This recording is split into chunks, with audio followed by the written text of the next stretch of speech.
tarde, seja bem-vindo à Assembleia Geral. Depois de uma maratona de negociações que durou mais de 17 horas, a Grécia e os líderes europeus chegaram finalmente a um acordo. A Grécia apresentou um programa de reformas que não traz muitas novidades face à proposta dos credores antes do referendo. Os ministros do Eurogrupo rejeitaram e exigiram mais. Atenas apresentou um novo pacote de medidas que foi estruturado com a ajuda de França. Fez cedências e detalhou datas de execução. A Grécia aponta para um excedente orçamental primário de 1% do PIB este ano, a evoluir para 3,5% em 2018, como constava na proposta anterior ao referendo. No IVA, a restauração passa a estar sujeita a uma taxa de 23%. Os produtos alimentares básicos, a energia, hotelaria e água vão pagar 13% e a taxa reduzida fica associada apenas ao teatro, livros e medicamentos, taxas para entrar em vigor em outubro. Já o IRC sobe de 26% para 28%. Os regimes fiscais especiais para as ilhas gregas vão ser revistos, só as mais remotas vão manter os benefícios. No que diz respeito à despesa pública, os gregos comprometem-se a cortar a despesa militar em 100 milhões de euros este ano e 200 milhões em 2016. Questão sensível para os dois lados, nas pensões, o governo helénico aceita reformas para poupar 0,25% a 0,5% do PIB este ano, uma poupança que pode subir para 1% no próximo ano. E admite subir a idade da reforma para 67 anos em 2022 e desencorajar as reformas antecipadas. Na função pública, o executivo de Tsipras avança com uma revisão da tabela salarial com sentido descendente até 2019. Passa a ter em conta o desempenho e responsabilidade dos funcionários e facilita a mobilidade. Atenas avança ainda com as privatizações em áreas que considera estratégicas, como a eletricidade, os aeroportos e os portos. Até ao final deste mês será ainda elaborado um novo plano contra a corrupção.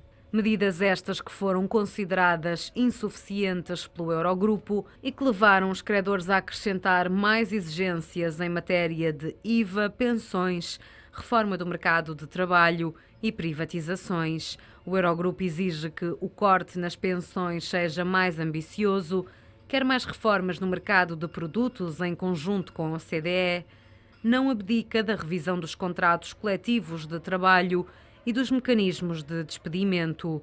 Exige ainda um programa de privatizações mais abrangente, com Berlim a sugerir que seja uma instituição independente a analisar este ponto, ou em alternativa que a Grécia transfira ativos patrimoniais de 50 mil milhões de euros para uma entidade externa para reduzir a dívida.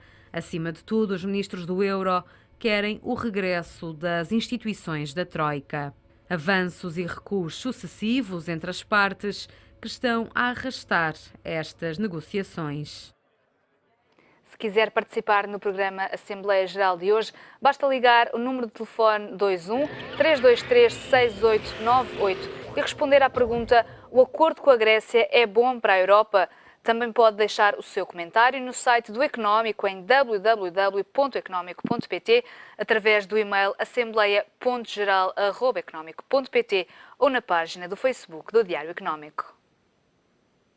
É hoje o nosso convidado Francisco Madelino, comentador habitual do Assembleia Geral às segundas-feiras. Boa tarde, Francisco. Boa tarde. Este acordo, ou princípio de acordo, é bom para a Europa e é bom para a Grécia?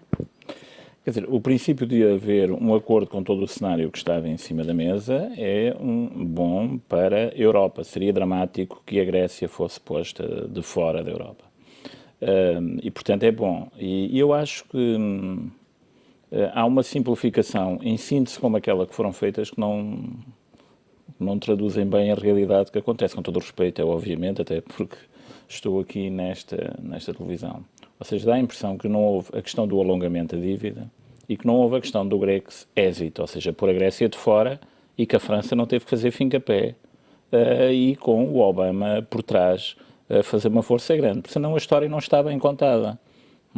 E, portanto, há aqui uma simplificação que está inerente a esta explicação toda da crise, que faz muito lembrar, nós já passamos isso nos últimos 50 anos muitas vezes, e Portugal conhece isso de que forma. Portugal veio de uma revolução fascista, isso é conhecido, mas Portugal passou um 75 complicado, em que basicamente, cada vez que havia alguma manifestação democrática mais radical, apareciam forças, digamos, muito coladas ao antigo regime, a dizer vejam o que isto vai dar, e sempre que havia algum recuo do género, a dizer que não há uma outra via porque o povo português não estaria preparado para esta questão. Aliás, isso foi colocado nestas questões que estavam a ser ditas. O próprio Varoufakis passou uma gravação às tantas em que se dizia que, ao colocar a questão do referendo, o povo não estava preparado. Tudo isto para dizer o quê?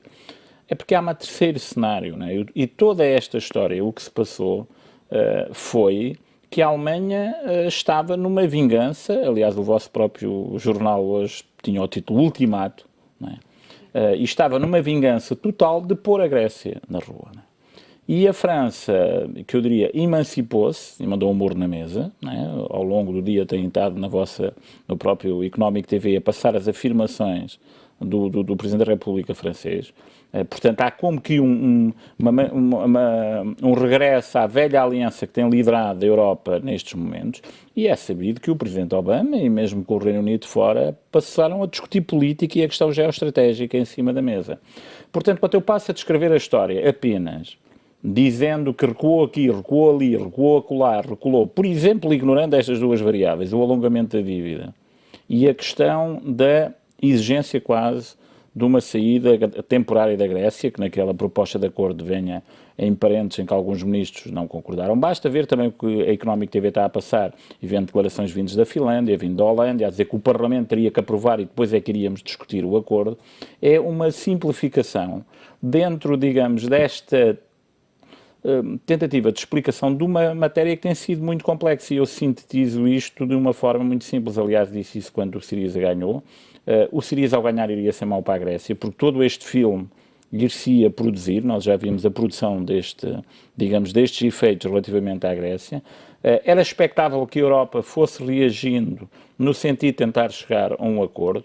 A Alemanha, o bloco centro-norte europeu, foi reagindo com uma agressividade liderada pela Alemanha que levava à completa saída da Grécia, e houve nos últimos dias muitas pressões internacionais e a própria França emancipou-se para tentar chegar a um acordo, e esse acordo foi conseguido e, portanto, isso é bom para a Europa. A Europa sai muito debilitada, nada é dito sobre o problema que decorre da zona euro e da moeda única, que é as periferias estarem cada vez mais pobres, e este acordo leva a um empobrecimento ainda maior da Grécia, que tem sido sujeita a uma política significativa de empobrecimento, e, portanto, à questão do fundo, como é que existe uma moeda única e, simultaneamente, a hipótese de haver convergência real dentro da Europa. Eu continuo a realçar o seguinte: a Alemanha fez uma fusão entre dois espaços com níveis de rendimento diferentes. A Alemanha está a fazer propostas, dizer que são propostas de reforma estrutural para que as periferias se aproximam, mas a Alemanha continua a subsidiar valores próximos, 75%, per capita de cada alemão que está na ex-RDA. Isto é, para dizer o quê? Que tem havido uma incapacidade também de produzir a convergência real de uma região mais pobre da Alemanha que foi sujeita a um processo de unificação, porque há economias de aglomeração, etc. E, portanto, tudo isto para dizer que o acordo foi um acordo bom para a Europa.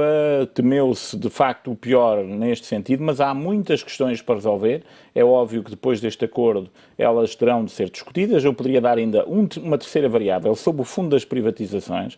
Foi criada uma ideia que ou privatizava ou punha o dinheiro num fundo em que havia uma gestão, onde aliás o Schäuble é o presidente desse fundo, mas haveria uma gestão desse fundo unicamente com o objetivo de privatizar para ganhar dinheiro. E o que esteve até à última hora em cima da mesa foi que as receitas que esse próprio fundo que seria criado teria uma cogestão grega, e que uma parte significativa da aplicação desses fundos fosse dentro do próprio investimento. Quer dizer, há aqui várias variáveis que foram sendo consideradas.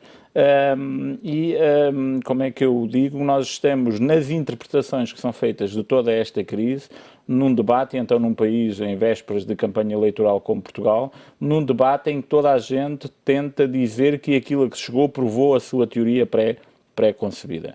Nós estamos, no caso da Grécia, digamos, com implicações desta situação de grande imprevisibilidade, Basta ver o que se passou nos últimos tempos e também temos que dizer que algumas simplificações das interpretações que resultam deste processo parece que vão sempre dar à teoria da vacina, isto é, há uma via única, houve uns gregos radicais que se meteram nisto, tiveram que recuar todos e o processo foi muito pior para eles, logo não há outra solução do que não havia que está a ser tomada. O que se passou não foi isso, o que se passou foi a França emancipou-se e opôs-se a que a Alemanha pusesse a Grécia fora, basicamente é isto, e houve uma pressão enorme com os Estados Unidos à cabeça e até com o próprio Reino Unido a dizer que por razões geoestratégicas deveria haver aqui uma situação em que fosse possível o consenso. Portanto, se eu olhar para as intervenções que ao longo do dia a própria Económico TV tem estado a dar dos países do centro e do norte da Europa e ao acordo a que se chegou, isto é, primeiro o Parlamento aprova e depois lá vamos discutir o que é que se passa,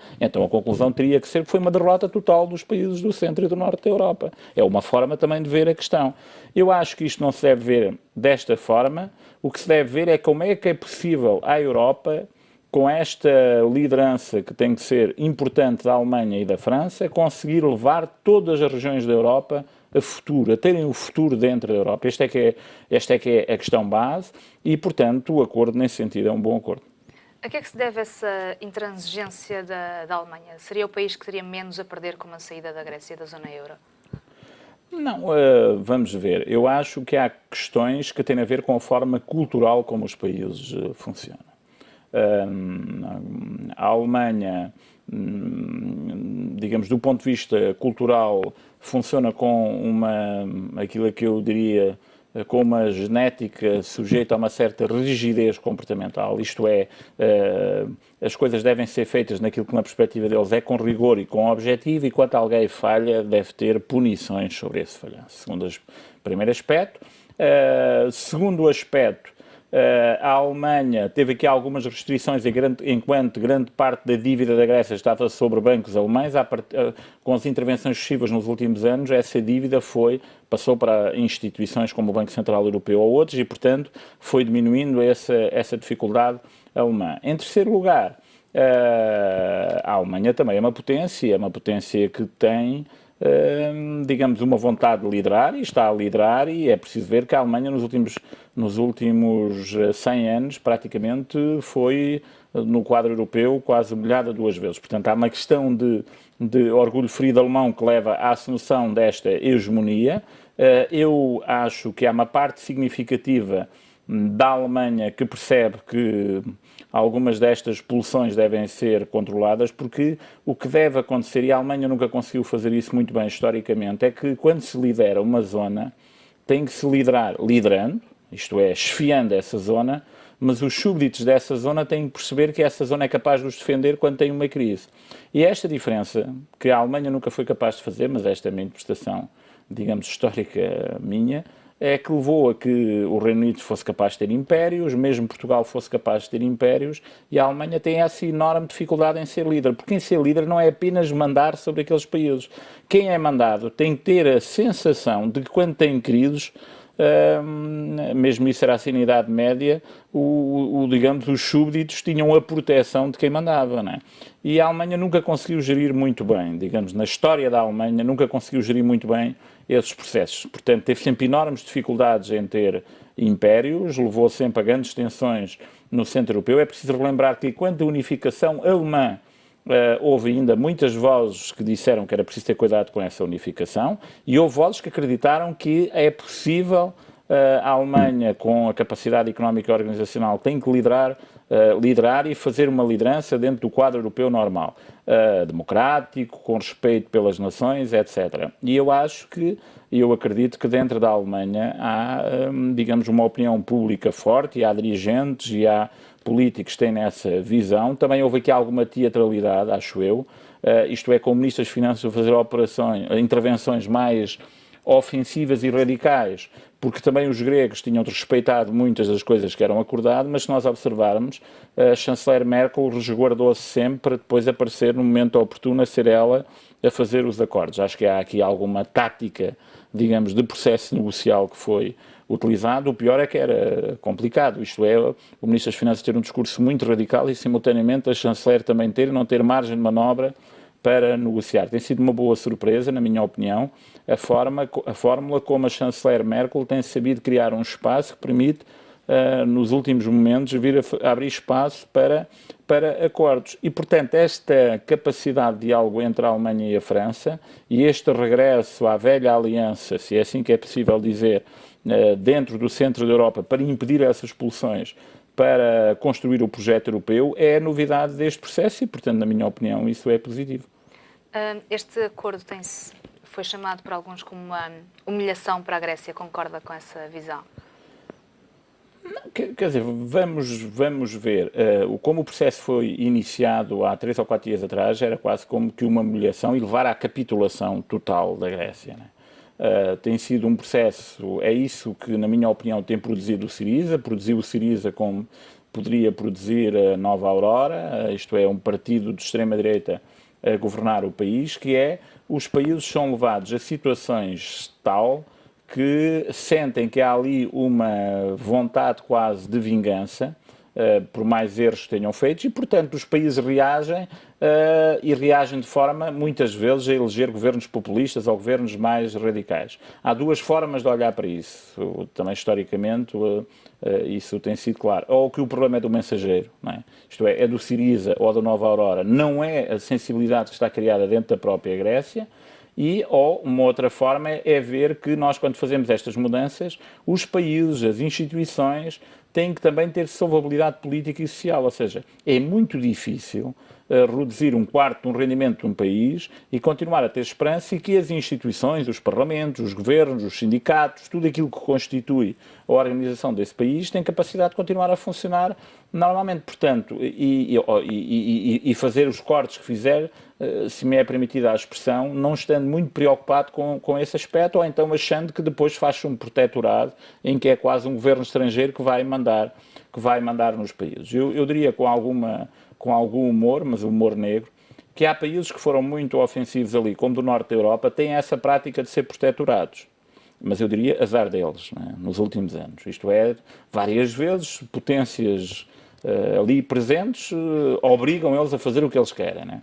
Há alguns dos países que falaram ali até com voz mais alta. Há outros países que nunca aceitaram essas situações. É por isso é que, desde o Afeganistão, ou passando por Portugal, ou passando por outros, somos países há muitos anos independentes e recusando algumas dessas intervenções. Mas isso é o azar de alguns desses países que não percebem. O que compete a políticos de dimensão europeia e estadista é perceber precisamente estas diferenças. Isso é que foi a surpresa negativa do que surgiu do Syriza. Na minha perspectiva, era tudo esperado. O que não era esperado é que, durante tanto tempo, os franceses fossem aceitando, digamos, com alguma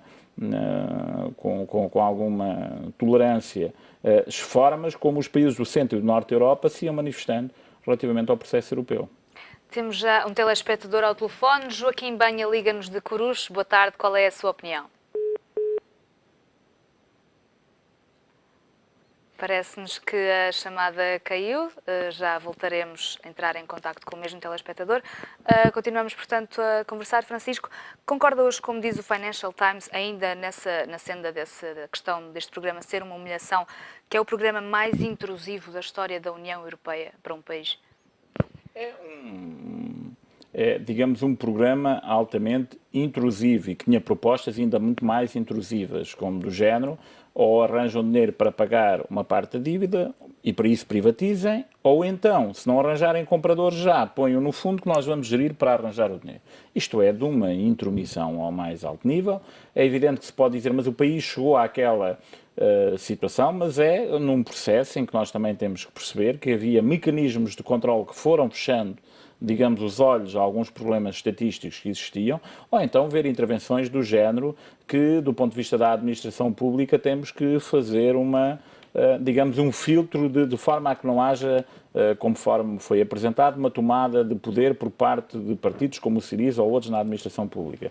Eu acho este tipo de intervenções claramente de quem nunca foi capaz de lidar historicamente com uma tensão em que se manda num país, mas tem que se respeitar, bem ou mal, muitas vezes não estando de acordo, as idiosincrasias culturais desses próprios países. E o que a história tem demonstrado e demonstrou mais uma vez neste processo, é que parece que o Reino Unido teve as desconfianças que o Reino Unido tem tido do processo de construção europeia, achando que do outro lado, digamos, do Canal da Mancha, normalmente há algumas pulsões incapazes de respeitar algumas nacionalidades, a ficar de fora, que parece que em alguns momentos têm vindo a ter razão. Ora, o que nós temos que contrariar é esta matéria, quer dizer, é altamente intrusivo e, portanto, como é altamente intrusivo e queria ser mais intrusivo, vamos ter esperanças que é evidente que estas negociações nunca ninguém sabe o que é que vai acontecer no futuro, têm de ser geridas. Lamento ter de interrompê-lo durante um instante, recuperamos a chamada de há pouco. Joaquim Banha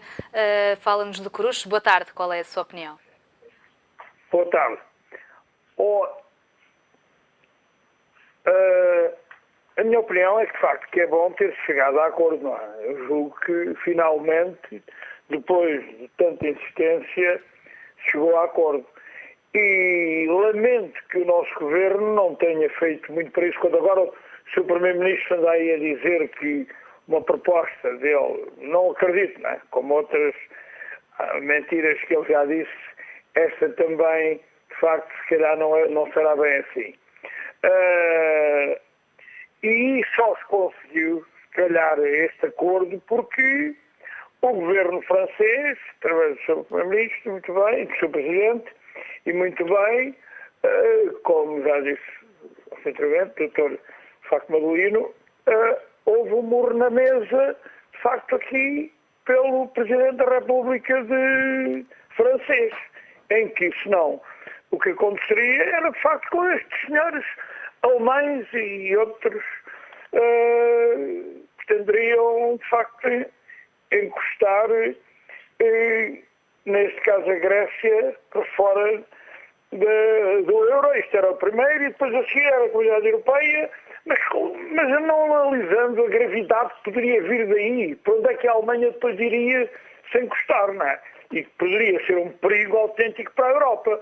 Eu lamento como esta gente não, de facto, analisou isto e levou até esta ruptura, que foi, de facto, preciso o Presidente da República francês, e apoiou-se muito bem, porque eu atento às notícias, eu vi que houve agora recente várias reuniões dos socialistas europeus, e aí de onde esteve, de facto, o Secretário-Geral do Partido Socialista também português, e que, de facto, ele assentando aí nesses apoios com certeza, né? Conversaram, não sei, mas levou a que tomasse uma posição que, de facto, não era correto, em que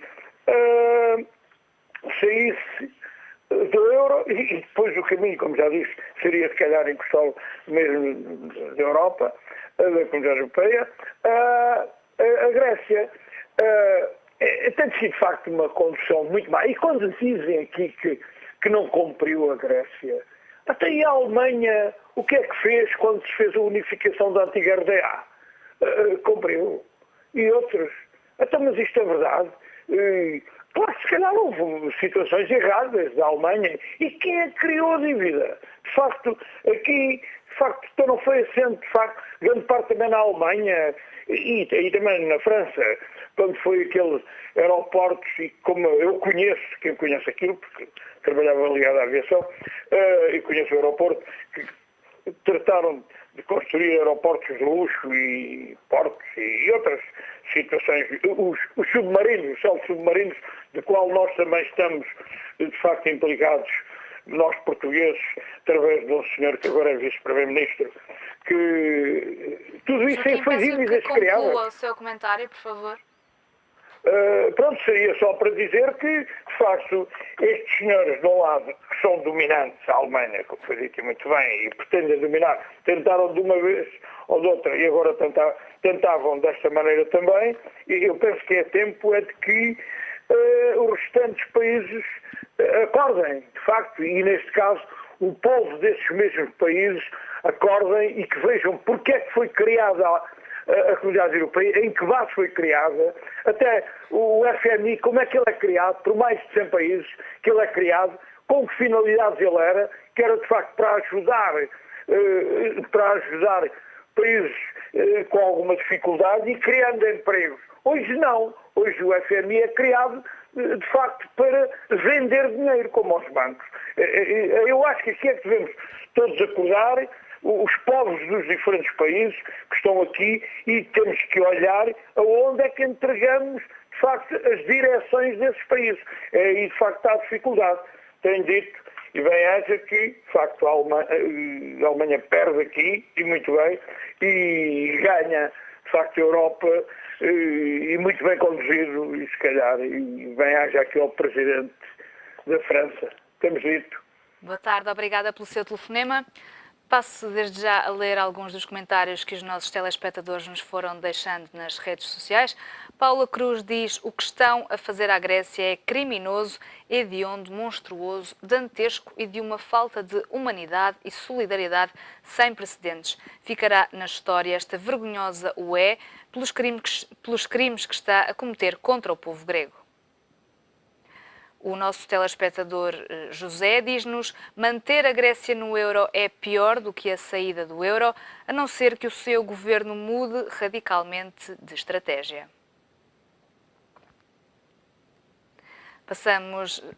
Temos já mais um telespectador ao telefone.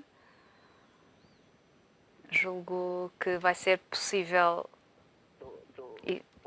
Julgo que vai ser possível ir já ao telefone. Pronto, não vai ser possível, mas se quiser pode continuar a ligar para nós. Francisco, este acordo acaba por ir além das propostas que foram a referendo e que foram chumbadas pelos gregos. O governo grego, posto isto, o governo grego tem condições para sobreviver ou, como já se fala mesmo dentro do próprio Syriza, é possível que haja eleições antecipadas?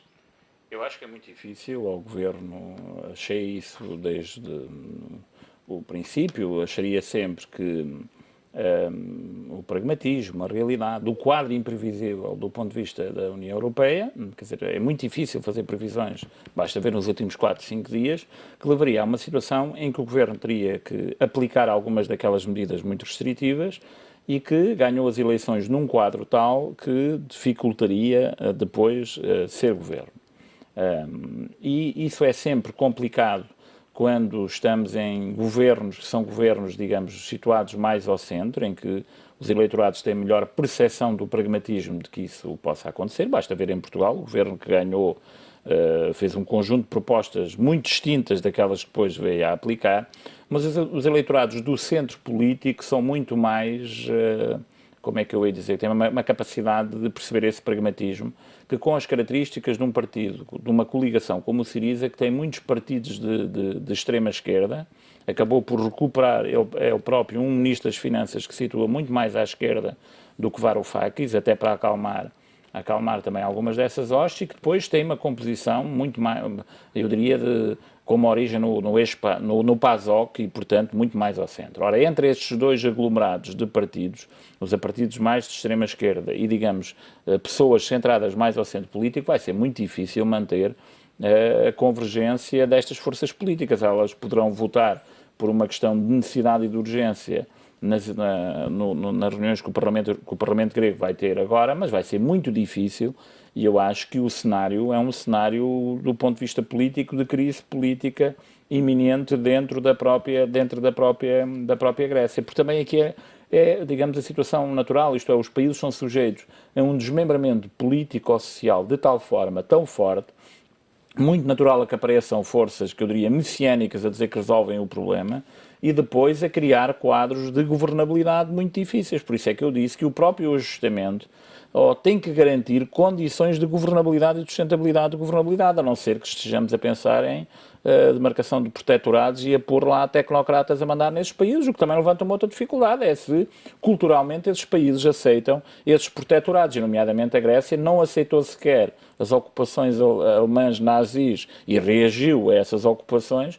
Também não estou a ver, digamos, a aceitar, sem uma grande convulsão social, essa situação. Portanto, em síntese, eu acho que é muito difícil ao Syriza manter-se com uma consistência política. Mas, em segundo lugar, eu também gostava de dizer, até com algumas intervenções que estão ali, a Grécia, quando o Syriza tomou conta, já tinha reduzido 25% o orçamento, o rendimento per capita e já tinha a dívida pública acumulada no PIB subida para 180% com o programa que foi aplicado.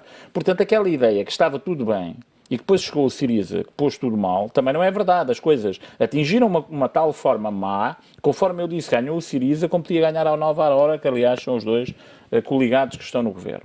E em terceiro lugar, que eu acho que o acordo é bom para a Alemanha.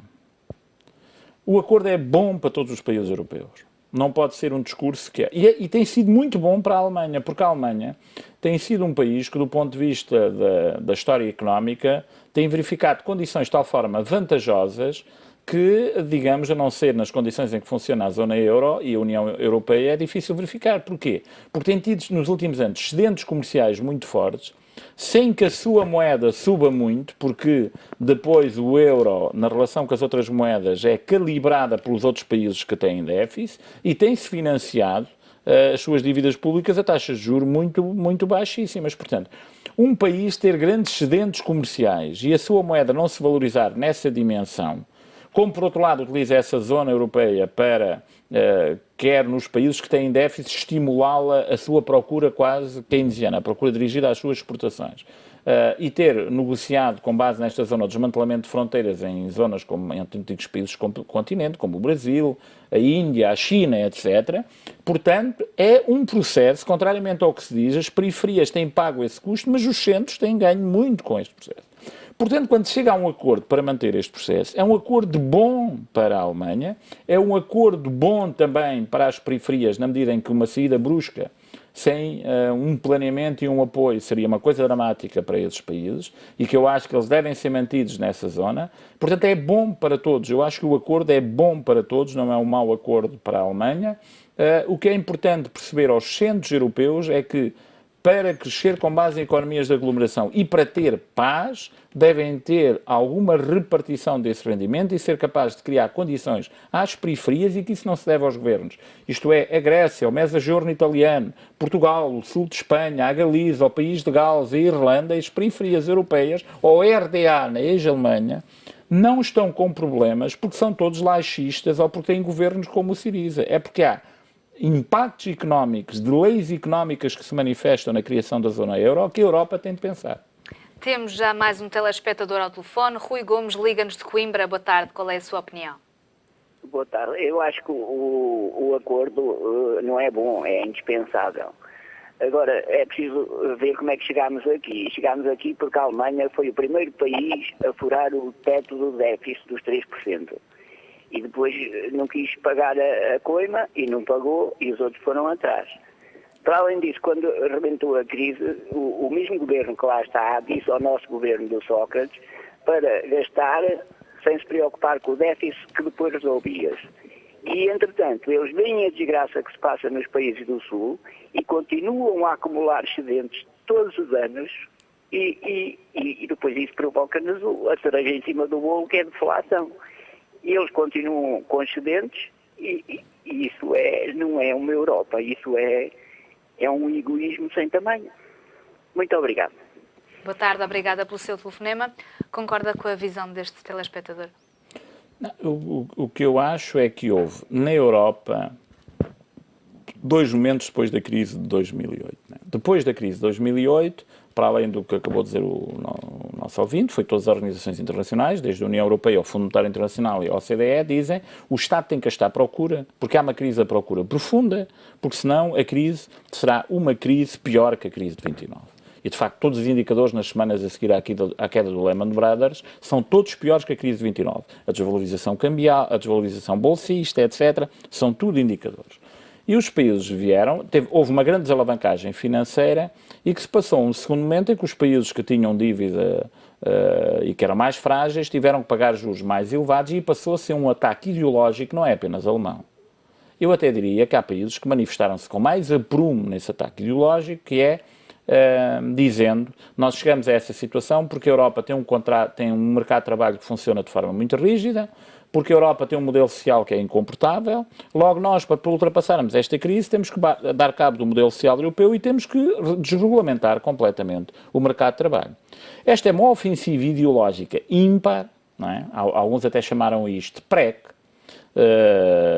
digamos, no sentido que é um período revolucionário, e outros, fazendo uma analogia àquilo que tinha sido o socialismo científico, dos termos do marxismo, chamado isto o capitalismo científico. Não havia outra via que era esta. E não foi apenas na Alemanha.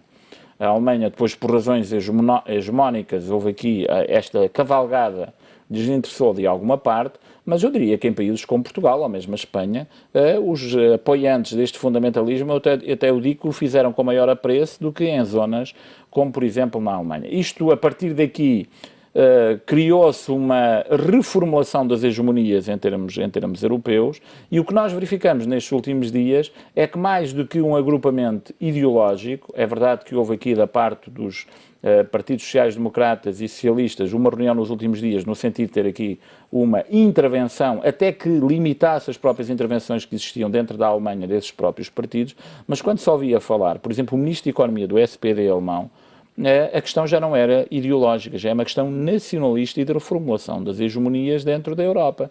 E eu acho que este equilíbrio que se recuperou foi um equilíbrio em que se deixou quase já se discutir essas matérias económicas para se discutir política e geopolítica. E os americanos percebem que a Europa, que a Grécia e a Turquia, mas neste caso era a Grécia que estava em questão, são fundamentais para os equilíbrios geoestratégicos do mundo, são há uma série de anos. Os ingleses também, porque nesta matéria não brincam, começaram a pressionar e a mandar imensos recados e a fazer imensos telefonemas relativamente à necessidade de criar uma solução política relativamente à Grécia, o que não deixa de ser curioso, porque embora Obama seja do Partido Democrata, mas o governo inglês é um governo conservador, mas foi logo no primeiro dia da crise grega que disse logo que tinha que se tentar encontrar uma solução para a questão grega.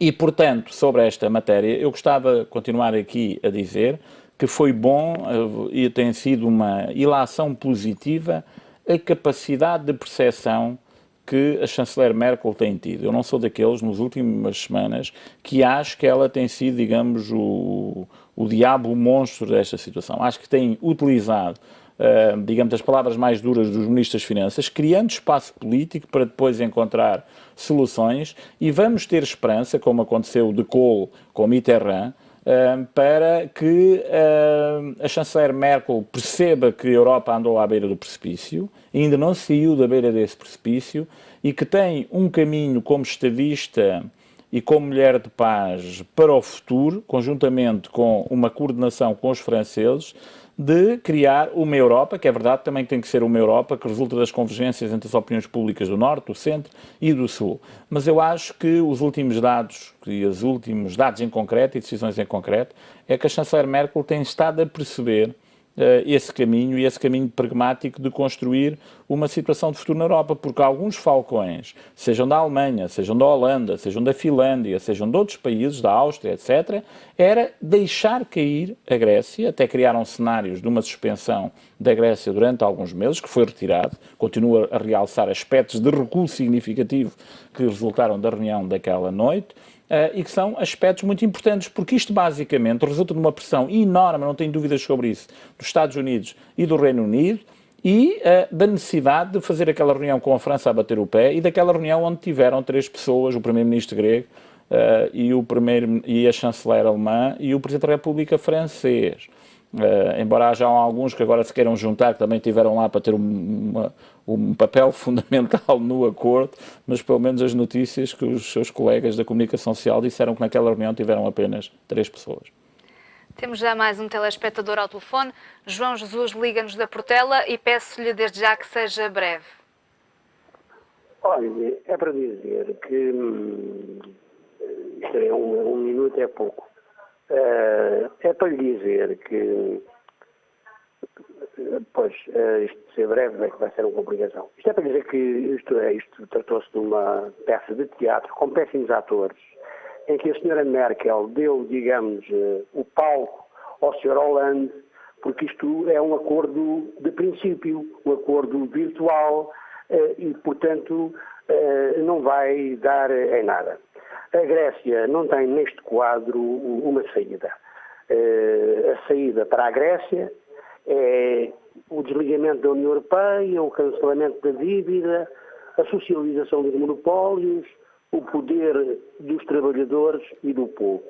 De resto, eu queria-lhe citar Aristóteles, porque este tratado queria criar uma zona de servidão, é que a terra toda encontrava-se nas mãos de um punhado de pessoas.